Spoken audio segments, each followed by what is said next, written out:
All right, welcome to episode number 2. I changed a couple things, or one thing. Doing the audio different. So if the audio is not any good, let me know, or I'll find out and redo the whole thing. All right, so today I'm going to be making ceviche. Ceviche is fancy, but not really. Like, I mean, it's literally fucking you're cooking fish in acids. That's really what it comes down to. It's kind of complex if you want to make it. If you want to make it complex, you don't have to. Like personally, like I kind of make mine a stronger pico de gallo, if you would say. Like it's basically pico de gallo, but with extra lime and fish added, and then I kind of branch out a little from there.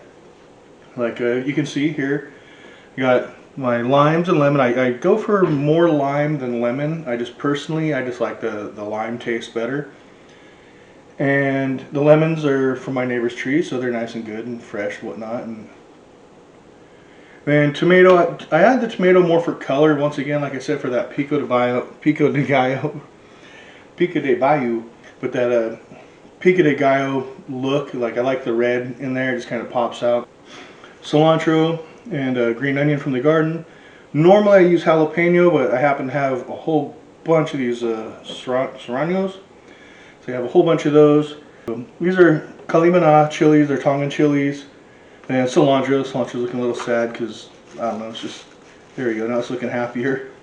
Onion and cucumber. I actually like just a little bit of cucumber in there. It kind of gives it that crunch, but not really any flavor behind it. It's not spicy, it's not onion, it's not tomato, but it's something that it holds its body. It's not fish. And what else? Oh, and I'm trying something new. I'm gonna add a little chayote. I've never done it before. I've never even heard about it done before, but I'm really not into like the loop of what cevicheists do. So that'll be kind of cool to see how that goes. I'm going to treat it like cucumber or like apple basically, but I'm not adding apple. Ooh, ghostly cucumber. And for the seafood, as opposed to land food, I'm using prawns, and they had lobster tails on sale. So I've never done it with lobster. I'm going to try it. And if you're thinking, holy shit, like that looks fancy, it is, but this was on sale for $5. This totaled about $4. All this together is about $3. So if you think about it, that's 12 bucks, maybe 12, 14 bucks, something like that. And you get a lobster, prawn, ceviche, and I bought a 99-cent bag of chips. So for 2 people, this would be an excellent just home meal thing while you're just chilling. But I mean, think about it. I mean, 14 bucks and you get to feed 2 people an awesome meal. Or one person a super awesome meal. All right, that's it. And yeah, I'll take it from there. So we'll go from there. Yes. So yeah, all right. Yeah, this is a simple meal. This is something that's I'm sorry, I kind of jumped right into it. I just started cleaning these, and I figured I'd get the camera rolling just to kind of share with you what's going on.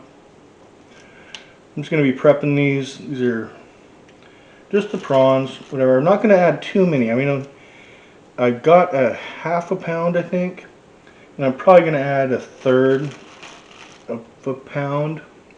So I'll have some left over for all you mathematicians out there and mathematicians out there going, well, that dude doesn't know what a third from a half is and whatever. I don't give a fuck, really. But so, all right. So for those of you who are here for the story, that's one more. Yeah, for those of you who are here for the story, this one's going to be the Suture self story. All right. Only 3 left, but 4 left. I'll make a nice little taco or something out of those later. A couple tacos. All right, so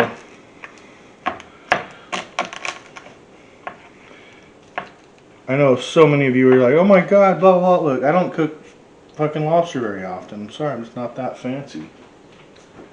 So, years ago, and I just want the meat out of it. I want it raw. So years ago, I'm working at this restaurant, and I come home one night, and look at that, nice clean cut. Throw that in the pile over there. The chickens will love this. Yeah, so I come home one night. I'm in the my roommates and I were all in the process of moving out of the house that we were living in, and I'm going to move this off to the side. Alright, so my roommates and I are in the process of moving out of this house that we've been living in. And let's see, I need something, I need to, hold on. Alright. So, alright, I'm just going to cut these into nice little cubes. That's way too much. Alright, I'm going to go there. I'll come back to it and if I need. Because remember, once again, I'm only trying to fill this guy up here. So, and I personally like to leave the skin on. I know that it's more bitter, but I like the look of the dark green in there because it kind of goes with the cilantro. Alright, and so, so we're moving out of this house, whatnot. Alright, yeah, I'm just dicing. I'm doing like hearty chunks here. Because like I said, I want to be able to like eat this. Before I put it in there, I'm going to mix everything in here so I can get a nice good mix on it. So I don't have to try to mix it all in the bowl. But you play it by ear. We'll do tomatoes next. So my roommate, he's a, we'll just say his baby mama had moved in with us, and life was good. They were moving out. I'm gonna move this over here. So it's gonna block some of that stuff, but this is the real. So right now, all we've got is the tomatoes and cucumbers going in. I like to add everything in a weird order, where I'll go basically the heartier stuff, then the fish or seafood, and then the juice. And yes, I see so many of you going, he didn't cut the top off that tomato, but wait, bink, now I did. And where did it go? I really don't care, I usually leave it in. It's right there. Alright, so we got one tomato, a third of a cucumber. Alright, so yeah, due to movie magic, the chayote that you saw here is not the same one as here. This is actually one that I had in the fridge from earlier use. And I'm going to do the same thing. I'm going to leave the skin on. I'm not going to use too much because if this is horrible, I don't want it to ruin the dish. I don't think it'll be horrible because it has a very appley taste to it. And I know you can eat it raw. So, alright, so either or, though, my homie and his baby's mama, we're all living together. They're moving out. And it's a, I don't know, Friday night or something. I don't know what fucking night it was. It was in the kitchen world, restaurant world. When you get off of work, it really doesn't matter what day of the week it is because my Monday is your Thursday and yada yada fucking yada. Alright, so I decided that night that, so I'm gauging, I want onion big chunks, but I also don't want to peel the whole onion right now, but I'm just being lazy, so. Alright, one of the things that they had done is that, or I don't know if it, I don't think it was on purpose, because like I said, we're all in the process of moving, and so things are just kind of all askew. And they had pretty much moved out except for a couple little things. And when I'd come home, there was just a bunch of dishes that needed to get done. And I was pissed. Just because, I don't know, I hate doing dishes. But at the same time, I really, really try my hardest to not let them build up. Because that makes them even worse. And there was just a bunch of these plates and stuff in the sink. Nothing nasty, but just time consuming stuff. And I don't know what time it was, and I just wasn't in the mood. All right, and for those that are curious, I doubt you are, I'm gonna add the chilies after I've added the larger things, but before I add the fish and the juice, because I want them to be really the last thing that I cut on the cutting board. That is going to be around my I don't know, that I'm going to be touching, because I'm not going to be touching my face or whatever once I have fish, and I shouldn't be touching my face at all, but you do it. But once you start getting stinky shit or burny shit on your hands, whole different process. Alright, some of you might notice here that I do a really different technique than the claw technique. It's because over the years I've chewed all my fingernails down to just nubs, taste of knuckle, and so I'm really not good at that claw grip, so I do this finger walk back thing as I'm going. It's just I've gotten comfortable with it. It's my style. You can try it if you want, go for it. But alright, so I got all these damn dishes, and I'm thinking I fucking hate doing dishes, but you gotta do them, right? I mean, it's, see, I want a good amount of cilantro, but not too much. This is probably right on that borderline of too much, but I still haven't added the fish in yet. And I can always add more cucumber or chayote to kind of bulk it up without really adding any flavor. Alright, see, right now it's kind of at that, like I said, like a pico de gallo look, because that's pretty much what it is. Like if I just added lime juice and salt and left it as is, then we'd be at pico de gallo, more or less. Now comes the chilies. I'm going to do the Tongan Kalimana chilies first. Just nice little red guys, but pretty damn spicy. I'm going to actually dice them up really, really fine. As fine as I can. Whew, pungent. These guys have such a beautiful fruity smell to them. It's not citrus, it's like passion fruit kind of. But alright. And now this guy, ah damn it, you know what? Okay, I just cut the end of it off there, but I'm gonna do a little trick where I just cut down it endwise, but I'm still leaving the top because I'm not gonna use the whole thing. And I'm gonna do the same thing crosswise. Now as I'm cutting it, it's dicing itself. So, oh, it's not dicing itself, it's pre-diced. Pre-disposaled. Alright. So now we got onion, cucumber, chayote, cilantro, tomato, and that's it. And that's good for now. So I'm going to start cutting the lemon and the seafood. Alright, I'm going to do lime. Wait, no, what am I doing? I'm doing seafood first. I've gone mad. Alright, let's do the lobster first, because it's fancy. It's pre-cooked. Why is it pink? I don't know. Shouldn't be pre-cooked. The tail wasn't. Okay. The meat is white. It's probably because it's just fucking store lobster. Not like. Alright. So I'm doing the lobster right now. And so I'm in the house. It's getting late. It's like midnight, whatnot. I'm just blazing, doing my thing, and just watching movies. Got some music going. Probably DJ Screw. I was real into Screw at the time.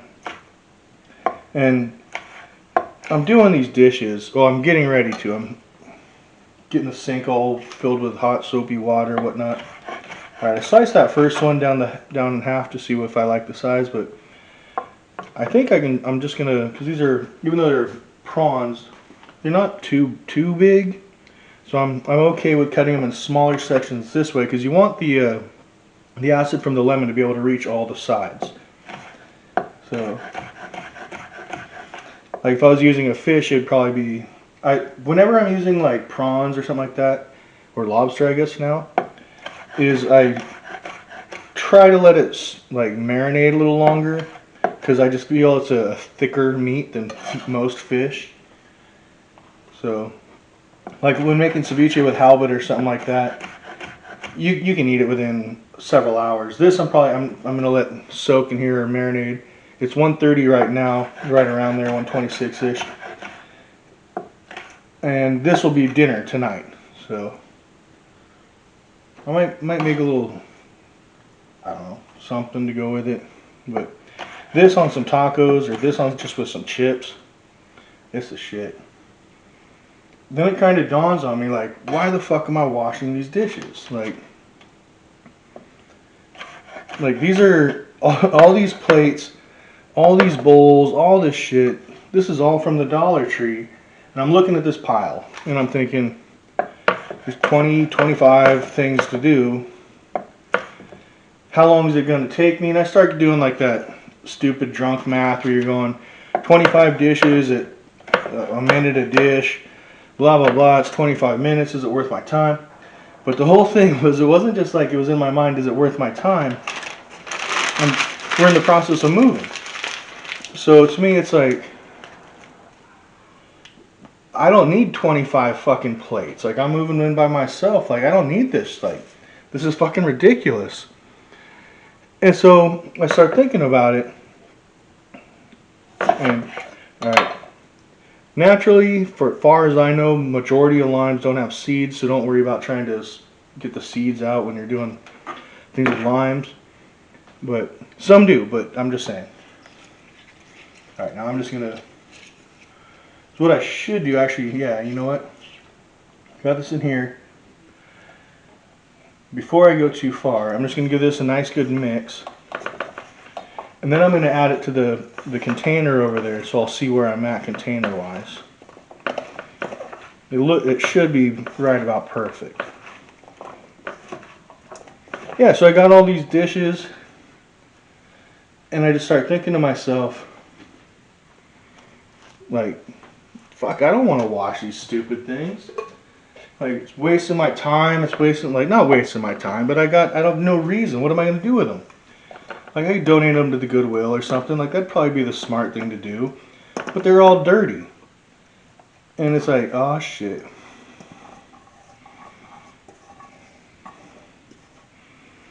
Look at that. Look at that.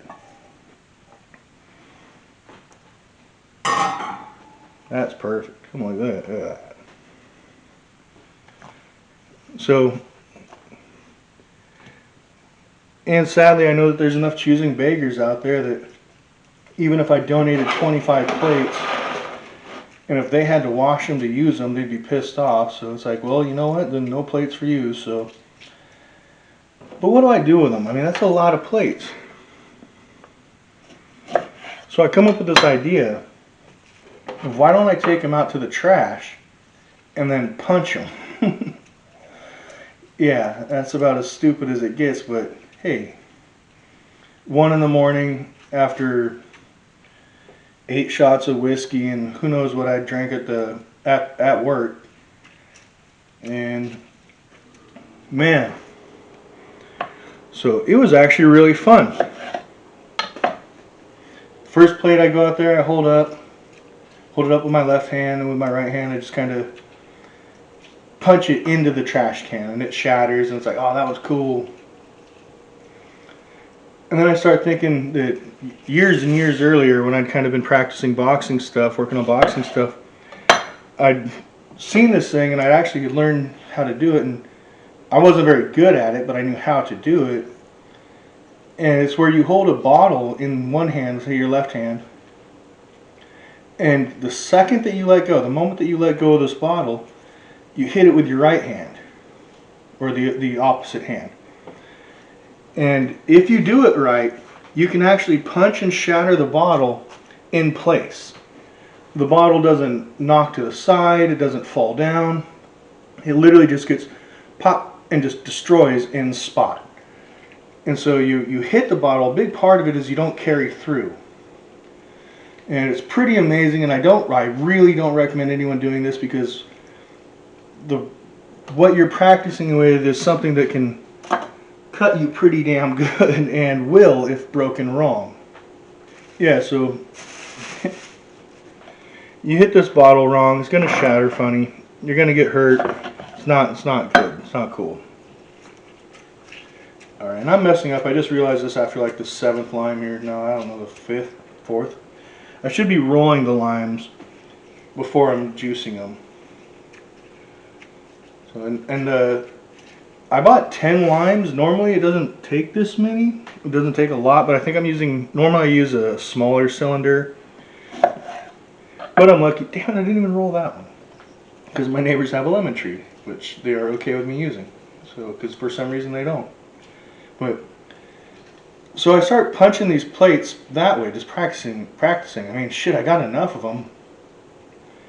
And I'm actually surprised no one called the cops. Because though my house had a garage, I wasn't smart enough to think about, at the moment, I wasn't smart enough to thinking about bringing the trash can into the garage and shutting the garage door. So it's like 2 in the morning, and I'm standing in my driveway, literally dropping plates in front of one hand. And, damn it, well, that one had plenty of juice. I didn't need to do anything. There we go. See, and I'm not too worried about getting the juice all the way up. I want it basically about 50%, because this is going to actually like settle down. Like as stuff kind of cooks and softens, it doesn't mush, but I guess it absorbs. I don't know. And so I kind of just flip stuff around. I'll come back with a spoon in a little bit and flip stuff around. I'm actually almost to the point. See, like if I push down, I'm pretty close. Ooh, this is going to be delicious. It already smells really good. I'm doing another lemon. Yeah, so I'm out there punching dishes and fucking myself up, I guess. But I wasn't. I mean, I was just punching plates and they were all shattering right, and I wanted to try something that I'd done in boxing, is I learned to lead with the opposite hand. It's something that I felt was very important, because if you depend on the one hand and then your opposition realizes that, well, you're basically screwed. Alright, so I'm getting really, really close here. I think I've got enough room. I'm going to add some more cucumber and probably some chayote too. Maybe, I don't know, we'll figure it out. So, out there just punching this stuff, and I decided to switch hands. And mind you, I had never done this bottle trick, this plate trick now, with the opposite hand. This was completely new to me. And so I just go for it. And the very first punch that I swing, left-handed, the plate shatters, but it doesn't shatter. It basically just broke right down the middle in half, but in like a zigzaggedy, like whatever his name is, Harry Potter line. And it rolled around somehow with the broken edge, rolled around and just hit me right on the wrist right there. And in a second I felt that weird feeling that you know that you've been cut. And I looked down at my hand, or my arm, and it had opened up. I could actually see the bone, I could see all the severed stuff. And I was just in awe, I was in shock. I was just sitting there going, oh shit, what do I do? So I went inside. And I'm pretty drunk. Like, that's not a lie in any way, shape, or form. That's actually a big moral of the story, is that I don't know what it is in the story. It's fucking part of the story. So I start calling everyone I know, and no one's answering, because by now it's like 2:33 in the morning. No one's answering. I'm just a nuisance at this point to anyone who's even looking at their phone. And so it just kind of goes to, like, that's it. Like, that's it. But I realized in the part-time that I wasn't bleeding, which really threw me off because my arm was cut open. I'm going to actually use those last shrimp wherever I put them. All right, yeah, got the last of the shrimp. I'm going to use these guys. Yeah, so my arm's cut open. I'm looking at bone, but no blood. It's not dripping blood at all. So I'm really fucking confused. And so I actually go to my room by now because I've called everyone I can think of. No one's answering. And like I said, I'm in the process of moving. So I go to the bathroom, I'm looking around, and there's nothing. There's nothing. No Band-Aids, nothing. So I'm thinking, oh fuck, what do I do? Well, I just so happened to, one of the things that I'll always kind of pack last when moving is like camping gear, survival gear, just in case something happens. You never know. Like you might have to, like the move-in might not go right or whatever. And so I started digging through my pack, thinking I gotta have something in here. And I find an emergency stitch kit. It's got what's called a cat's claw needle on it, which is connected to a piece of wire, string, or whatever. It's like you got this hook and then the string, and it's on this little thing, so you like a little piece of paper where it's wrapped around. So you got like, I don't know, like 16 inches, 18 inches of this string or whatever. It's an emergency little suture kit. So I pull that out, and it dawns on me that I got some rubbing alcohol that I was using for cleaning off to the side. So I got my rubbing alcohol. I got, add a little more onion too. Might as well. We're here. We're telling a story. And I got room. So I take the rubbing alcohol, and as I'm getting ready to go, I go, what the fuck, dude? What if something happens to me? Like, I don't know. Like, I'm not bleeding yet, but what if I get some sort of weird infection and die overnight? And so, for some drunken reason, I set my camera up. And I wish I had this footage. This is the best I can do, is tell you about it. I set my camera up, and I filmed me giving myself stitches. And see, I still have the marks right there. And I filmed me giving myself stitches.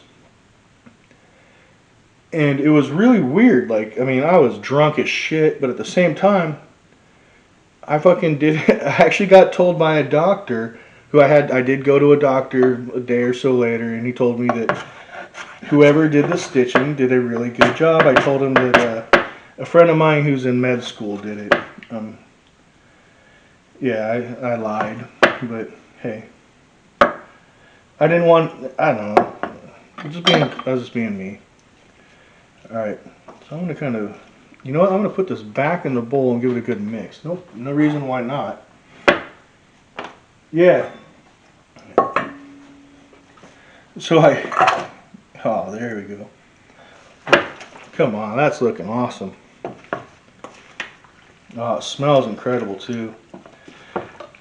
Alright, no salt. I don't know why, but like I said in the last video, I think that I really don't add salt to anything until like I really, really need to, or unless it's a rub and it's a purpose. Like if I added salt in here, then I'd just basically be pulling water into weird places, but whatever. So I give myself stitches, and I title the video Suture Self. And in my drunken fucking comedic way, that was awesome. And what's really funny is in the video itself, in the background, I'm actually listening, or I'm watching Jason versus Freddy. So the entire audio of the original video is screaming and people, I don't think it's this dock scene near the end kind of. And so you just hear all these people screaming, and then it's this video of basically someone giving themselves stitches on the wrist. And it was pretty cool. It was pretty funny because actually the very next day, instead of calling in sick to work or whatever, I went into work because it was a nasty wound. And though I had stitched it, it should not be in a kitchen, like even wrapped up. Look at that, that's perfect.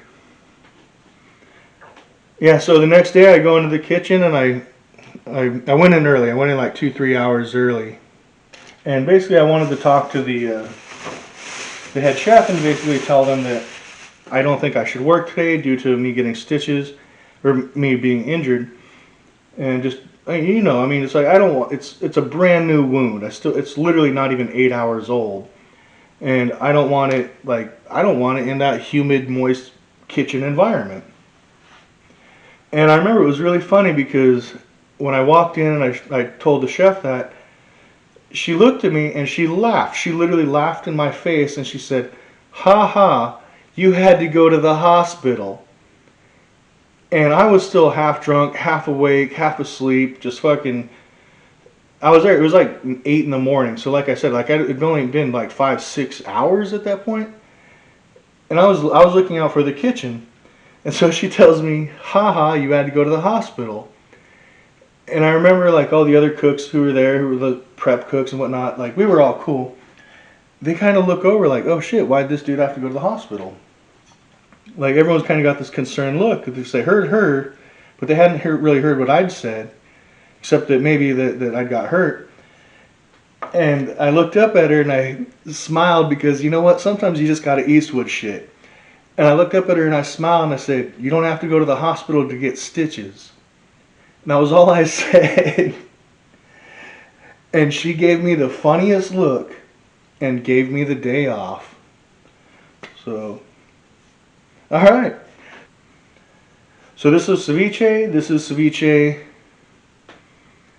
and a story about doing sutures. Hope you guys enjoyed it. That's right. Thank you. Thank you for being here. To anyone who watched this, thank you very much.